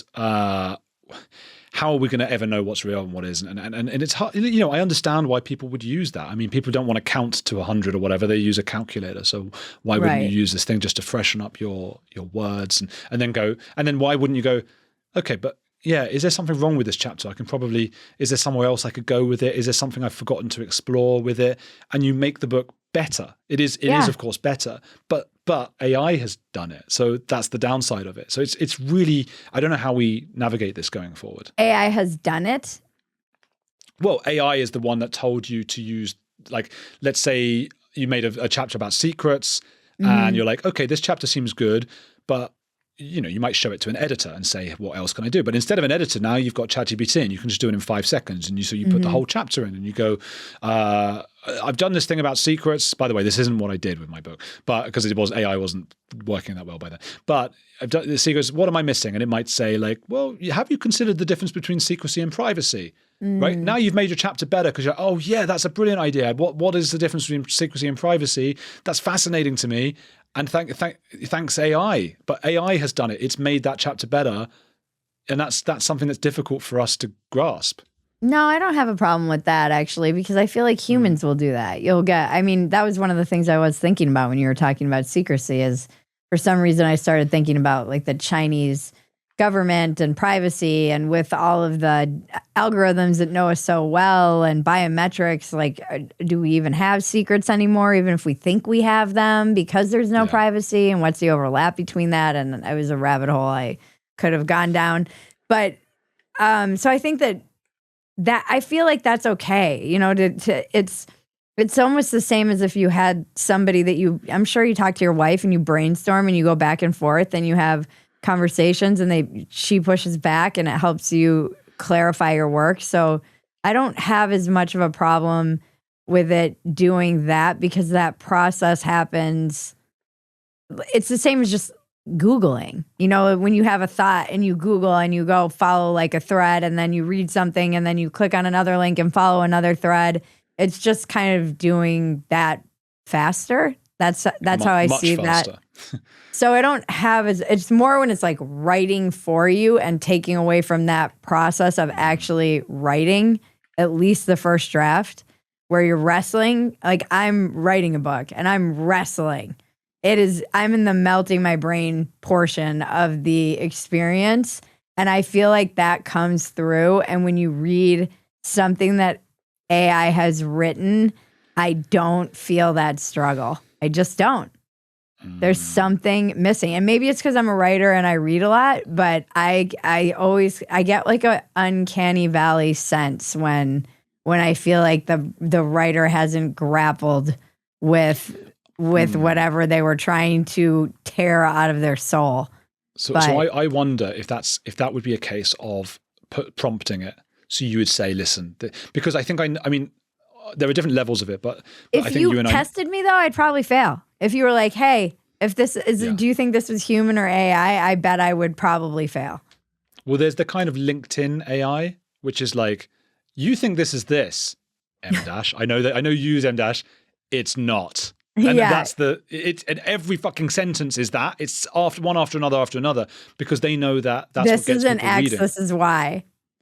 Yeah, and it's a roller coaster. This is why. You're like, God, Jesus. It's actually, I'm against the death penalty, but I think people writing things on LinkedIn, whether with AI or not, but especially with AI, I would actually permit it. I would say, okay, for that death penalty, just to give a really sound, like, guys, warning, we're giving you a warning. Do not do this. I know you're tempted. I want LinkedIn gone. It's disgusting. Yeah. So screw those guys. Just those sentences, those little tiny sentences of lots of full stops and lots of M dashes. X is it's not X, it's Y, and then it's actually Z, and it's actually A and B and C. Like constant roller coaster of short sentences. Fuck off. I hate the ABC thing too, because in comedy you have the rule of threes. So that's a very natural thing for me to do, is come up with 3 examples, and it's just a writing flow. And again, now I question myself when I do it, and I absolutely resent that. I resent that so much. You've got to want bring it. mistakes. You've got to bring mistakes into your own writing, but mistakes that still work to seem genuine now. I'm not going to. Yeah, it's just better to just write it. Just do a shitty, just write it. But what's your biggest defect of character? The friends I keep. Yourself included. Well, it's like that's that horrible business job interview question, isn't it? And you're supposed to say, my biggest weakness is that I try too hard and work really hard, and I love the job too much. I care too much. I care too much about the planet. I just care about everyone. The biggest weakness of character. Mm-hmm. What's yours? Well, the one I repeat often on here, and it's the one that I struggle with the most, is spite. Like, I will just, I have a revenge. I don't know if it's the Italian or the Irish it's quite or feminine. the French. Like, there's a part of me that is just, it's very much, there's so many examples of it too. I'm thinking of one that I'm dealing with right now. This media outlet has asked me to participate in their media, whether it's on camera or in writing. This is the second time now. And then they flake. And I am like, you are fucking dead to me. I will hang on to this. And it's not healthy. And then I'll be like, how can I take down this entire organization in 10 years? That is where I go. It's so unhealthy. It's an excellent feature for unhealthy. Comedy. Although I will say every billionaire I know has that level of petty vindictiveness. And I kind of appreciate it. What kind of person can even say every billionaire I know? This is America. They're just a dime a dozen now. It's because our money isn't worth anything. Oh man. I wonder if that's a feminine trait, spite. I don't know. Like, the rappers are pretty spiteful. You know, they were like, Jay-Z rapped a lot about beef, and like, I mean, one of his lines has been kind of my guiding compass in life, which is, I'm not looking at you dudes, I'm looking past you. So there is a level of, I think there's that, maybe it presents differently in men as just like straight revenge. I'm sure men have like violent revenge fantasies. I'd still wonder if, look, when I say something's feminine, I mean, like, I'm generalizing, and so it's kind of spectrum. Yeah. You know, the spite. So I think I've written about this too, just about how, like, the hell hath no scorn, hell hath no fury like a woman's scorn. Like, yeah, it's a thing for a reason. I wonder if men are on average a little bit more like, well, he screwed me over, but he's a good business contact to have. Is there a bit of that? I mean, this is where I default to, because I'll put my business hat on and be like, put on your big girl pants. But I won't forget. I'll hang on to that shit. I'll hang on to it forever. So spite is a really good, I think, thing for a comedian to talk about, because I think, and I think that actually proves that more of us have spite than we'd like to let on, because that's kind of what you're doing, isn't it? You get up there. I'm looking at all you comedians, because I'm not one of you, and I'm just looking at what you all doing. You should be, though. I'd like to be, but You're I funny. would be petrified. Well, thank you.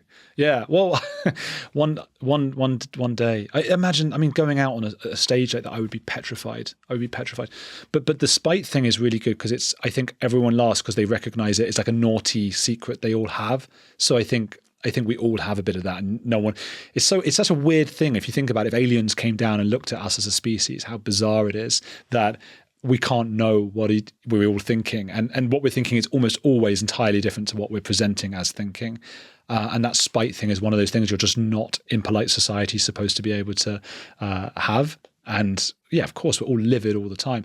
I've got to give one, because otherwise I'd come across as like, oh, I think I'm perfect, and I don't think I know. This is a very British thing, though, that when I ask Brits about this, it's so different than Americans, particularly the next question I'm going to ask, which you can start thinking about as a Brit. I'll give you a head start, which is your asset, which Brits just cannot answer this question. No. They're like, this is not polite for me to say that I have anything good about me in front of the world. Well, look, Konstantin Kisin would do so, I think, but he's Russian, so that's the thing. He was at least born in Russia and has that kind of. It's the defect.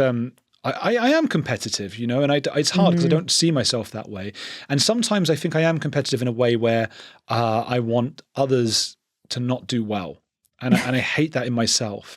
And it depends on the person. And everyone has these kind of bonds, don't they? There's people who are like you get on with really well and who you think are happy for you. So then you're happy for them. So if I see your channel taking off, I'm delighted. But then there are other people, or maybe it is spite, like you said, because there is that there are people I'm like, they've said a thing that once made me feel slightly like they were mocking me. Let's see how their channel does. Let's see how, not so good now, is it? Maybe you shouldn't have said that sneaky thing to me. So there is that. And then asset. You just go read all the mean comments about them and you're like, good. Yeah, well. I know people do that to me. Yeah, I wanted to say public. It's hard because you can't say publicly things about people. But yeah, there was someone recently who cancelled a thing of mine and did so in such a way where he didn't even tell me. His assistant had to tell me, which I thought was just utterly mad because I had said, are you absolutely sure about doing this? Because it's going to cost me £5,000 to like get this theatre and stuff like that. And yeah. And then couldn't do it. I don't mind. People have to pull out of things. I get it. But there needs to be like a phone call and an apology, at least at the least a message from the person, not from their assistant. That was really bad. And then recently, bad stuff happened with them online, and I thought, So yeah, there was definitely some of that. Greatest asset. This is why I think Louis C.K. is so good though, because he fucking taps into that part of our psyche. The stuff where you're like. One of the cutaways that my editor, who's a genius for Dumpster Fire, uses all the time is Louis now. And I'm like, I'm not saying people should die. And then he cuts to him going, but maybe. It's the sneaky like things that we think. Part of our psyche. Oh, I saw him in London, and it was just like last month, and it was just the best thing ever. And it is that he started. It doesn't matter me saying, I don't think, because I don't know. Because right at the beginning anyway, and he started by like reading out the Bible, and was just like, imagine if I do this now. And it was just great. I'm just going to read out the Bible to you. That's what this is going to be. This is what it's going to be today. I'm just going to do the Bible. But he's great. I think my asset. Look, it is hard as a Brit to do this, and I think one of the reasons. I mean, Ricky Gervais talks about this as well. It's like in Britain, it's so toxic. It's so toxic because you don't want anyone else to do well. No one's ever allowed to admit that they're good at stuff. So we had like Olivia Colman. She won the Oscar for something, and she was like, "Oh my god, this should never happen to me." Shut up, And then you've got like the American version, which is that what's his name, Marty McFly, or not. Fucking Chalamet, Timothy Chalamet, and he comes up and he's like, I want to be the best ever in the world ever, and like you couldn't do that in Britain. But I'm like, American. You know what? Like, fair play, man. You be the best. You do you. Cool. So I try and think because this is my job. I got to think, what am I doing well and what am I not doing? So even though I'm British, I think about it and I look at it and I go, what am I good at? What's my asset here? And I think it is that I think I don't know. There's a lack of ego, intellectual ego. I don't need to seem like the cleverest in the room. I can be the silly guy who doesn't know stuff. And the problem with that is like often there'll be comments going, I can't believe this idiot didn't know this stuff. But I'm always willing to just be like, hang on. What are you? I don't know what any of that means. Like, be the stupid guy. If that's what I'm thinking. And I know people relate to it because they're so tired of everyone trying to present themselves as like super intelligent people who just know everything somehow. Like who knows all this stuff? Like why? How could you? And so, I think that is probably why people like my show. I think. Yeah. Do you? Yeah. I could talk to you forever. Are you going to come to the States anytime soon? Maybe. The thing is, like, it is hell at the airport there. It's just the worst thing in the world ever, especially if you're not American. They have two lines. The Americans go through very, very slowly, and then everyone else goes through even much, much slower. And I've done all the stuff, like the TSA is it or whatever, but like I don't even remember where all those entry or whatever. Yeah, we go over I don't even know where those forms are. I spent some money on it. I don't even know. Like, I'd have to go through my emails and find the emails saying, "Oh, now you can go for." That's going to be have annoying. AI do it. go through my emails. Or maybe there is an AI that... I'm pretty sure you could have Claude or maybe even Google now could do that. Yeah, but that, like, the next day there would be like, hey, for the first time ever, this particular AI has just been breached, and all of in particular, this YouTuber called your anti-Islam tirade in your email will be launched to the public. Yeah, or I don't know what it would be. Sex toys he's been buying, or like pegging toys or something. That hasn't happened. But I don't know what. But so I'd worry about that. But then there's that, and it's like, okay. And then the other thing is like, okay, you want to do an America tour. Like Trigonometry do these tours, right? I don't know how much this costs. But let's say you do a tour of like, 4 weeks to make it worth it, 4 or 5 weeks.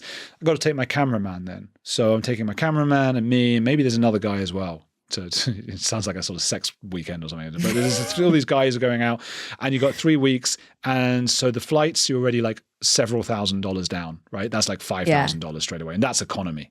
Right, there's several $1,000s just from economy and getting all the bags on the plane with all the equipment and so on. Then there's 3 weeks of hotels, right, or 4 weeks of hotels. There's all the traveling you're doing within the country just to meet like one guy who's in Florida, the other guy's in like LA. This is nuts. You're talking about like 50 grand to put down on something that's like, okay, and how much benefit do you get from that? Am I going to go and like chat with Joe Rogan? Am I going to interview Ben Shapiro? Probably not. So you know, it's and then I'm spending time away from my family. There's all these things to think about, and you're like, I can't be. Whereas if you came to London, you just chill out in London. That's it. It's not as complicated as going to this huge country. I want to come, actually. I want to bring the hubby and my toddler, who's just old enough now and is so used to traveling that now we've been reading Madeline, and she's like, I want to go see the Eiffel Tower. I'm like, well, we probably should go see Europe before it's gets blown up. Done. Yeah. Yeah, the death of Europe. You see it right at the end, the curtain call of Europe. Oh, my God, no. Yeah. All right, where can we find you? Heretics YouTube channel and on Spotify. See you there. And anywhere online, like social? Doesn't matter. I don't want to give that. It's called like choice fatigue, isn't it? If you give people more choices, they don't go with any of them. So just Heretics. Heretics, that's smart. I should learn from you. Slowly I'm learning from you. You're my AI. You're my YouTube AI. I'm just an AI. I'm just, everything I'm saying I've just got from a thing. You're not even real. Recording. I did interview someone recently who I didn't realize till he turned up was like deaf, and he like wasn't letting anyone know that. So I wasn't even allowed to say he was now deaf. And so people didn't realize like why I'm speaking extremely clearly. And what he had was his phone down on the table. He was sitting in front of me, and he's got his phone down on the table. It's doing the thing of what I'm saying, but I have to speak really clearly so you can see that. And he's looking down. It was mad. And he didn't want me to say, because he was like, yeah. So, but that's crazy. Like that's the future. You know, AI could be telling me what to say in response to you all the time. It must be so disheartening to you to see these Google Gemini earpieces that can translate all the languages now. It kills me. I spent so long learning languages. It's not served. I speak 5 languages. The only thing it's given me is that I have not stopped every day for about 8 years saying that I speak 5 languages. But it's given me nothing else. There's no point at all. And now everyone can understand each other anyway. And what a waste that was. No. But I met my wife when I was out there. I met my wife in Argentina when I was out there. So that was the point. And I can speak with her family. And your wife is awesome. I love her. She's awesome. And so, yeah. All right. Well, thank you so much for coming on. This was a pleasure. I always enjoy talking to you. Well, thanks for having me. And we should do a tour of America. Yeah, we will. All right. Thank you. This has been Walk-Ins Welcome with Bridget Phetasy. I'm Bridget Phetasy, and you're welcome.